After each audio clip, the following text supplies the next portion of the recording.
They said I had to talk to someone, but you already know, don't you? You know that they're listening. Through the walls, there's something in the ceiling. I heard it click last night. They're the people from the agency. I don't know which one exactly, but they've been tracking me ever since I left the factory job. I think I saw the same van 3 times this week park across the street from my apartment. They stay hidden, but I feel them. I know when they're near because the air gets thick. Like something's pressing down on my head. It started maybe a few months ago. I stopped sleeping properly then. That's when the thoughts got loud. They started suggesting things. The thoughts are not mine. They're definitely not mine. They tell me things, sometimes in my voice, but it's not me. Yesterday they said the food was poisoned, so I didn't eat. You can understand that, right? I tried to tell my sister, but she didn't believe me. She said I was paranoid, but she doesn't see. You probably think the same. You say you want the best for me, but how do I know? What if you're one of them?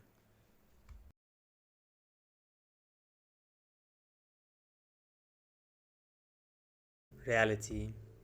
It's easily taken for granted. Our shared reality, that is. The fact that I can reliably count on you to call that furry animal a dog. How safe and secure it is to know that when you ask for directions to the nearest mall, you are met with a series of lefts and rights and not with the unbridled subconscious of the other. Or what happens when that goes wrong? What happens when people no longer share reality and instead wade out alone, with only their own minds as an anchor?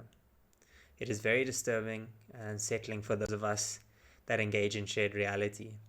We call it mental illness. We call it psychosis. A major distinction in mental diseases is made between mood disorders and psychotic disorders. Mood disorders intuitively being disruptions in mood and emotion. Psychotic disorders are characterized by a disconnect from our shared reality, an inability to reality test ideas. Reality is a tricky concept to nail down and could be the topic of a video on its own. But in the words of the American Supreme Court on its ruling on the definition of pornography, I know it when I see it. We all have an idea of what is normal within a social context. With most people, we can agree on common facts about the world enough to have a functioning society. If you have psychosis, you are untethered from this interconnected reality. Once, I went through a period of feeling sad a lot, with lots of negative, self-referential thoughts. I remember talking to a therapist and saying, I keep on having these thoughts. I feel like I'm crazy. This illustrates the sad but very real difference between somebody with a psychotic disorder and somebody without one. The inability to realize that your internal world does not match that of the world around you is the defining characteristic of a psychotic disorder. Somebody with a psychotic disorder cannot realize that the thoughts they may be having are completely disconnected from reality. Psychosis is characterized by 3 broad symptoms: delusions, perceptual disturbances, and thought disorder. A delusion is a firmly held belief that is abnormal in that individual's culture or religion. This belief cannot be changed no matter how persistently one is shown evidence to the contrary. Delusions are categorized based on their content. For example, persecutory delusions, which are characterized by paranoid ideas of people being out to get you. These are more widely referenced in popular culture. There are delusions of reference, which is where outside events are believed to be intimately related to one's life. A person with a referential delusion may believe that the person describing the weather on a news channel is predicting when they may need to go to the bathroom. People may believe external people or events are controlling them. Or thought broadcasting, the belief that someone or something is putting thoughts into one's mind. For example, the radio puts thoughts into my mind about hurting people. Perceptual disturbances are changes in the way we experience senses that are disconnected from reality. For example, hallucinations, which happens when someone experiences something through their senses, but it doesn't exist at all. This is the typical symptom people associate with so-called being insane, hearing voices. Thought disorder is when the ability to communicate meaningfully is broken down. It manifests as disorganized speech. The person has thoughts and can communicate them, but it is apparently illogical, confusing, and hard to follow. When most of us communicate, we will move from topic to topic in a logical way, where connections to what we say and what others say are easy to follow and understand.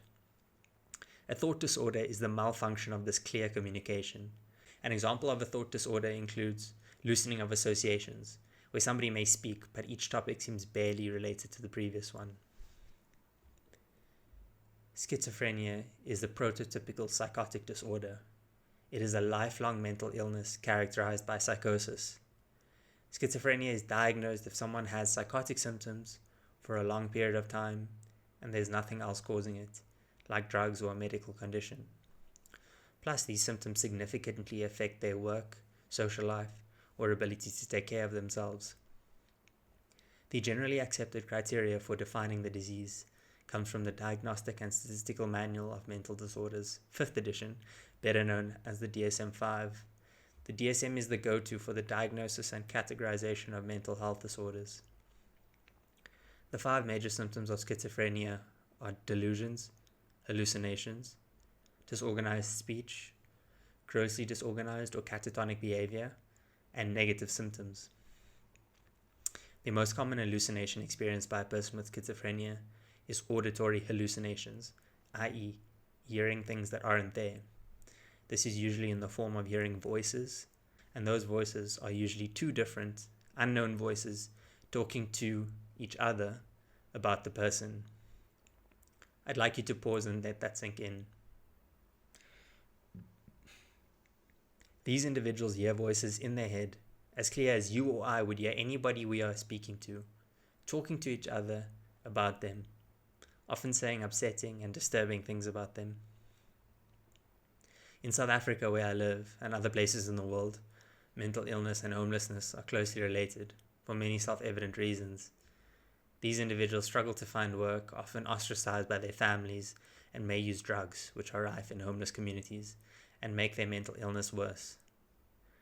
There are often homeless people walking down the street shouting angrily. I imagine much of the time these people are people with schizophrenia, frantically shouting at these voices to stop saying mean and hurtful things about them. A common misconception is that people with schizophrenia have multiple personalities. There used to be a disorder called multiple personality disorder, but it no longer exists. It became something called dissociative identity disorder. It is a disease you can think of as an unstable sense of self and personality. It's not really having multiple personalities, more like not having a stable one. People with schizophrenia typically have a stable personality structure through which they experience their hallucinations and delusions. The other major symptoms of schizophrenia we haven't covered are grossly disorganized or catatonic behavior and negative symptoms. Grossly disorganized behavior is quite simple to notice. If you have the ability to find this video, you have the ability to engage in logical, goal-directed activity. Disorganized behavior is purposeless activity. Again, this is culture-specific. Disorganized behavior could be rearranging all of the furniture to face north, or removing all of the laces of your shoes and tying them to your leg, but is more likely to be less sophisticated and may just be making strange hand gestures or inappropriate facial expressions. Catatonia is a state where somebody with a mental illness has very little engagement with the outside world and behaves in characteristic, strange ways. It shows up as less speaking and moving and strange body movements. Catatonia isn't a disease. It's a bunch of symptoms that often appear together, usually due to another mental or sometimes physical illness. Catatonia has lots of symptoms. I'll point out some of the more noteworthy ones. Mutism, which is saying nothing and not responding to people. Persistent staring. Posturing, where somebody stays in one position, often uncomfortable, for a long time. And then one of the stranger ones, waxy flexibility, a strange name for a strange symptom. It is where somebody holds a position, but instead of resisting it when other people move them, they allow their body parts to be moved, and then hold the position they are moved to, like a human doll. These are real symptoms that appear in psychiatric hospitals all over the world. Negative symptoms are a big contributor to the negative effects of schizophrenia. They're called negative because they involve less engagement with the world. Someone may think of them as depressed, but it's actually quite different. You can think of negative symptoms as a person shutting down and not interacting with the world. Symptoms of this include avolition, a desire to do nothing at all, or a lack of desire, lack of facial expression, lack of a desire to communicate, and a lack of a desire to be with others. These symptoms point to a worse outcome of the disease, and the schizophrenia drugs are much worse at treating the symptoms. Lastly, a hallmark of schizophrenia is a lack of insight, almost by definition. A lack of insight basically means the person with schizophrenia has no idea there's anything wrong with them. They live in a parallel reality, which they consider to be the only reality. This makes treating the illness much harder. So what causes this awful illness? Is there anything you can do to stop it? The sad thing is, not a lot. The two major predictors of schizophrenia are genetics and early childhood development. There is a 10% risk of developing schizophrenia if you have a first-degree relative with the illness, and a 48% chance if an identical twin has it. Having a traumatic birth, being born to a mother with a severe illness, if you're abused growing up, and even if you're part of a minority ethnic group, all increase your chances of getting schizophrenia. As you can tell, there's not a whole lot you can do to prevent this disease. So you may be wondering what exactly is going on here from a biological perspective. A heart attack is a blocked blood vessel, diabetes is a defective pancreas, but what is schizophrenia? The answer, we don't really know, but we have an idea. There are many theories involving an imbalance in neurotransmitters, the molecules that your brain uses to transmit messages to itself. Dopamine is mainly implicated in theories of the cause of schizophrenia.